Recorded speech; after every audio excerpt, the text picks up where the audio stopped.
Halo, assalamualaikum warahmatullahi wabarakatuh. Kali ini agak beda live-nya. Live-nya kali ini saya di dapur. eh Suami saya bilang, itu kan lighting dan lain-lainnya ada di sana di atas. Kenapa di sini? Nggak apa-apa, pengen suasana yang beda. Dan hari ini saya pengen sharing tentang kenapa sih penulis itu harus suka baca dan apa sih yang harus dilakukan oleh para penulis atau calon penulis yang memang dia benar-benar pengen banget jadi penulis buku. Jadi teman-teman, kalau kita ngomongin tentang nulis buku pastinya harus objektif banget. Jadi nggak bisa tuh nulis buku kemudian itu hanya berdasarkan pengalaman kita saja. Walaupun itu memang pengalaman kita dan paling mudah ditulis, minimal teman-teman harus meluangkan waktu untuk membaca buku-buku sejenis. Maksudnya gimana Teh? Maksudnya adalah ketika Anda nulis buku tentang parenting, temanya misalnya tentang bagaimana mengatasi anak malas gitu, dan Anda juga punya pengalaman tersebut, tapi pastikan bahwa Anda juga harus tetap melakukan yang namanya itu membaca buku-buku sejenis yang temanya tentang gimana sih cara ngatasin anak malas gitu, misalnya kayak gitu ya. Kenapa harus baca buku? Itu pasti akan buka wawasan banget gitu. Kalau pengalaman Anda seperti A, bisa jadi pengalaman penulis lain itu B, C, D, dan sebagainya lah. Intinya saya ngelihat bahwa penulis yang tidak membaca itu dia akan sangat kurang kosakata di dalam bukunya. Bisa terjadi pengulangan-pengulangan yang akhirnya bikin orang itu jenuh. Salah satu contohnya aja, saya itu kalau misalnya nulis, saya kan suka nih nulis bukunya itu lebih kepada buku-buku di bidang bisnis, karena memang pengalaman saya di bisnis lah yang pengen saya explore menjadi buku-buku panduan. Tapi saya juga tidak pernah berhenti untuk membaca buku. Hari ini saya kedatangan 3 buku baru dari Ednovet. Nah, salah satunya adalah buku ini, 30 cara chatting berujung closing gitu kan. Meskipun saya tahu dan punya pengalaman terkait dengan bagaimana menggolkan sebuah project hanya dengan melalui chatting, tapi saya butuh bagaimana orang lain pun memiliki pengalaman mereka sendiri, bagaimana mereka bisa menggolkan closing atau bisa mengclosingkan versi mereka sendiri. Dan pada akhirnya itulah yang membuat buku-buku itu menjadi lebih kaya gitu, karena penulis mengkombinasikan antara apa pengalaman dia dengan apa yang dia baca. Saya senang banget kalau misalnya teman-teman memang sudah memiliki habit baca, dan saya juga yakin kalau ibu-ibu pembelajar itu pasti dia akan suka baca gitu. Karena apa? Karena buku itu adalah jendela dunia. Ibu-ibu nggak perlu pergi ke Paris, nggak perlu pergi ke Belanda, nggak perlu pergi kemana-mana untuk tahu detail lokasi negara tersebut gitu. Karena apa? Karena semuanya sudah ada di peta, semuanya sudah ada di buku traveling, semuanya ada di buku yang bisa ibu-ibu baca gitu. Bahkan menceritakan dengan sangat detail pun bisa. Karena apa? Ya karena buku itu memang sesuatu yang sangat detail. Makanya saya lebih rekomen untuk penulis itu mereka menggunakan buku untuk referensinya dibandingkan mereka membaca blog atau mereka membaca artikel-artikel di artikel-artikel di Google gitu. Karena buku itu sudah menggunakan konsep menyaring ya, karena ada beberapa editor, kemudian ada juga proofing, dan pada akhirnya buku itu juga berdasarkan referensi dari sekian banyak buku lainnya, sehingga akhirnya apa? Akhirnya banyak sekali hal-hal yang memang menjadi sangat objektif untuk bisa kita dapatkan dari dalam buku. Oke Mbak Ayu, Sorong hadir, nyambi nunggu beduk maghrib. Waduh, di sini mah masih lama, 2 jam lagi. Kalau Sorong udah tinggal hitungan menit lagi ya Mbak Ayu ya. Mangga teman-teman kalau yang mau baca. Nih saya kebetulan ada di dapur dan ini langsung bersentuhan dengan buku-buku. Ini adalah buku-buku yang diterbitkan di Inscript bersama dengan para penerbit. Saya pengen ngasih lihat. Ini hanya sebagian kecil aja teman-teman. Buku kita ini sudah hampir dari 4.000-an judul buku. Dan saya pengen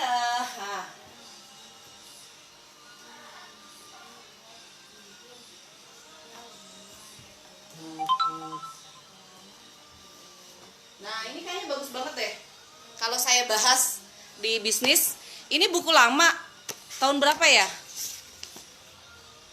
Tahun 2009. Bukunya tentang PHK, menjadi pengusaha setelah di PHK. Ini kayaknya bagus banget untuk saya bahas juga di bisnis nanti. Nah, artinya adalah buku-buku seperti ini bisa menjadi salah satu panduan Anda untuk menuliskan buku sejenis gitu kan. Sekarang nih lagi banyak yang PHK, terus teman-teman kalau menulis buku yang terkait dengan isu atau masalah saat ini kayaknya bakalan bagus, dan buku-buku seperti ini bisa menjadi panduannya sendiri gitu kan. Terus kemudian di sini ada lagi nih step by step usaha modal kecil untuk besar. Ini Mas Hanif yang nulisnya. Ini juga sama nih sampai kayak begini nih.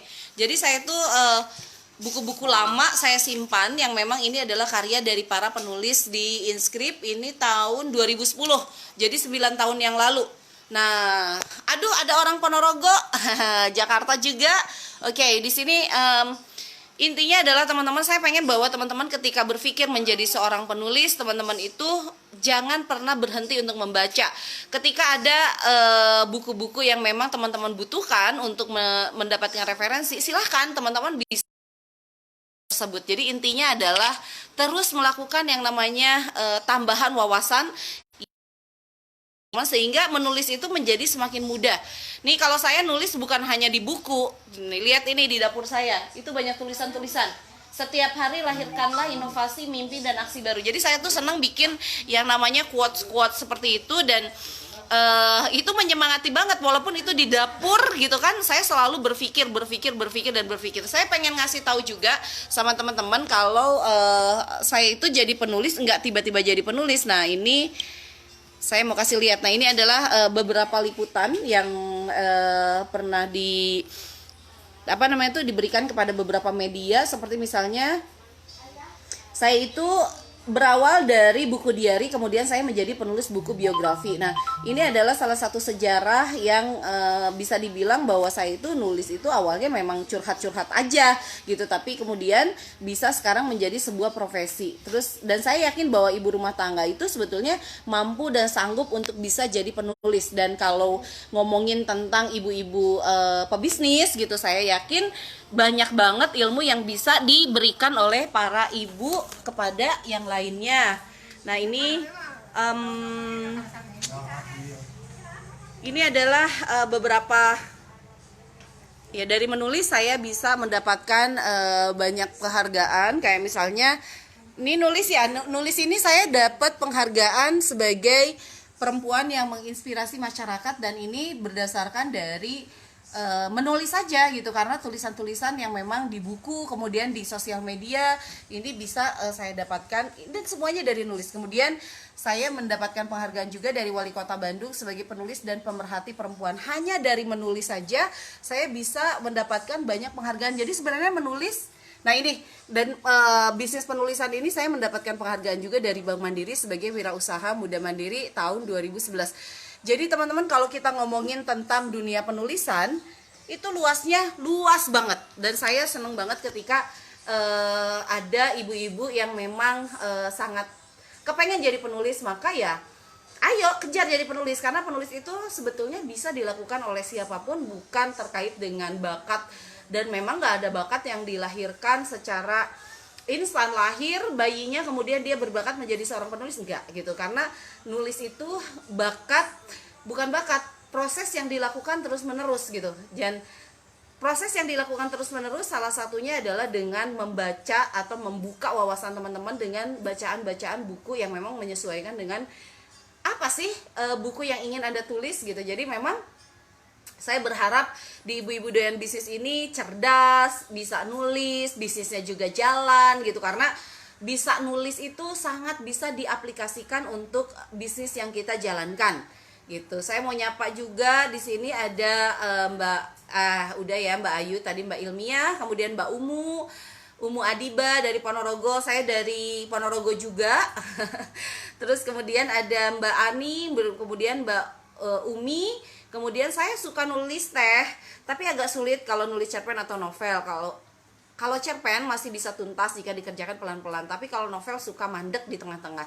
Untuk 2 tahun belakangan lebih aktif nulis artikel, dan untuk artikel lebih luas seperti nentuin nyawa sendiri, lebih lincah ketimbang harus mikir dan buat novel. Nah ini sebetulnya kalau kita ngomongin tentang tema yang ditulis, nanti teman-teman akan dapat kok. Sebenarnya saya itu lebih enjoy dan lebih cepat nulis apa gitu. Apakah artikel, apakah fiksi, apakah cerpen, ya cerpen itu dan novel itu masuk ke dalam fiksi ataukah non fiksi, artikel, kemudian buku-buku kesehatan misalnya. Nanti dapat nyawanya sendiri memang gitu. Kita tidak bisa memaksakan akan suka yang mana, akan bisa yang mana, kecuali kalau misalnya dilatih, lagi-lagi dilatih. Misalnya nggak bisa nulis novel, terus kita memperbanyak baca novel dan juga kita berlatih menulis novel, itu pasti bisa. Mbak Umu, saya di belakang Masjid Agung Raya gitu kan, dari Kasan Besari.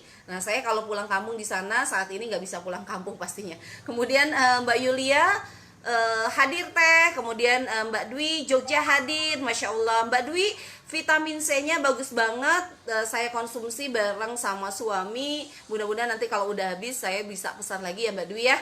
Kemudian ada Mbak Susanti di Samarinda Indah, Samarinda Indah, Mbak di Samarinda. Kemudian ada Subang juga. Teman-teman sambil saya live boleh banget untuk bertanya kepada saya ya. Dan intinya adalah saya ini selalu merekomendasikan untuk penulis itu dia menulis satu buku, dia membaca 10 buku. Artinya buku itu yang dia tulis menjadi buku yang sangat kaya, menjadi buku yang dia itu sudah berdasarkan referensi-referensi lain yang memang membuat buku semakin objektif. Dan intinya adalah buku ini mudah untuk diaplikasikan oleh orang lain, bukan dari subjektivitas penulisnya sendiri, tapi memang sudah berdasarkan pertimbangan-pertimbangan dari buku-buku yang lainnya. Jadi Masya Allah teman-teman, kalau kita ngomongin tentang buku, luar biasa banget ilmu yang bisa kita dapatkan dari buku. Dan saya itu minimal harus baca satu buku. Kalau saya nggak sempat beli buku, biasanya saya mengulang buku yang memang saya sukai dan saya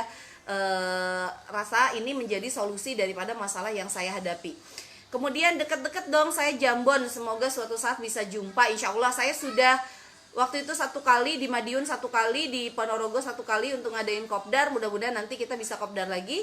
Kemudian ada dari Bekasi hadir, kemudian dari Jogja juga hadir. Jangan bosan karena saya juga akan nyapa-nyapa terus. Dan bahkan saya lagi mikir jam berapa ya kira-kira saya bisa ngomongin tentang parenting, jam berapa saya ngomongin tentang dunia anak, dunia pernikahan gitu. Yang pasti saya pengen bahwa di Ibu-Ibu dengan Bisnis ini memang benar-benar teman-teman mendapatkan ilmu. Bahkan siapa tahu dari live saya itu teman-teman malah keidean untuk membuat sebuah buku. Oke, saya turun ke bawah. Yes, balik lagi ke dapur. Nah, saya sendiri juga dapat ide untuk nulis itu salah satunya di dapur loh, karena saya itu suka banget beres-beres. Dan biasanya kalau udah beres-beres saya langsung kepikiran untuk bikin buku apa. Dan saya tidak pernah lepas dengan yang namanya buku catatan. Sekali lagi, untuk jadi penulis Anda memang harus selalu memiliki buku catatan. Dan sekarang udah masuk bulan Mei, saya tulis di sini. Oke. Agenda Mei. Ngajar tiap hari, nulis satu guidance book tiap hari, nge-live pagi tentang bisnis, nge-live sore tentang nulis. Dan ini adalah yang akan saya konsistenkan setiap pada bulan Mei ini. Dan udah mulai untuk konsisten juga untuk nge-live ya, karena nge-live ini adalah aktivitas baru. Semuanya saya tulis gitu. Ini menjadi salah satu mindset yang kemudian terekam bahwa saya harus begini, saya harus begitu gitu. Dan alhamdulillah dari live-live seperti ini malah saya lebih produktif untuk menulis buku. Saya bahkan sudah mencatat live apa saja sih yang akan saya lakukan gitu. Dan itu akan menjadi judul live kayak gini. Dan saya punya asisten juga yang akan merangkum dari apa yang saya tulis, kemudian baru saya melakukan pembacaan ulang. Nah ini nih saya sudah ini. Dan oke, silakan kalau misalnya mau request tentang yang akan dibahas di parenting, seperti di parenting dinulis seperti apa, berarti bisa request di sini ya. Nanti saya bahas satu persatu setiap sore. Jadi penting banget teman-teman juga punya yang kayak begini untuk ditulis. Nggak pernah lepas dengan yang namanya tulis menulis. Jadi apapun saya tulis, mimpi apapun saya tulis. Bahkan kayak begini teman-teman, ini saya punya buku namanya itu Agenda Perempuan Produktif. Mudah-mudahan nanti bisa dicetak ulang karena sekarang memang 0 stoknya. Di sini saya tuliskan ada namanya itu kalender produktivitas, kemudian ada baca Quran, ada rasa syukur, kemudian di awal Mei ini kemudian saya menuliskan Allah sangat memudahkan langkah. Nah ini adalah salah satu cara saya yang setiap hari kemudian saya bisa merasa bahagia, yaitu karena apa? Karena saya selalu mengucapkan rasa syukur dan menuliskan rasa syukur. Setiap bangun pagi saya nulis dulu, oh oke, hari ini saya syukurnya karena apa ya? Saya syukuri hal-hal yang kecil, apalagi saya syukuri juga hal-hal yang besar gitu. Saya bingkai semua dengan sederhana, sehingga akhirnya yang terjadi saya selalu saya selalu happy aja, walaupun sebetulnya saya juga sama lah seperti teman-teman yang lainnya, saya punya juga masalah gitu, tapi saya tidak pernah membiarkan masalah itu membuat semangat saya untuk melemah. Saya fokus pada hal-hal yang bisa saya lakukan. Kalau saya memang ingin produktif dengan membuat karya atau menulis, ya saya fokus pada menulis saja gitu kan. Masalah itu saya pikirkan solusinya, bukan saya pikirkan masalahnya. Kira-kira kayak begitulah teman-teman. Saya nggak bisa lama-lama seperti biasa, dan terima kasih untuk live hari ini, untuk simakannya hari ini, dan mudah-mudahan bermanfaat. Sampai ketemu lagi dengan saya Indari Mastuti besok sore. Assalamualaikum warahmatullahi wabarakatuh.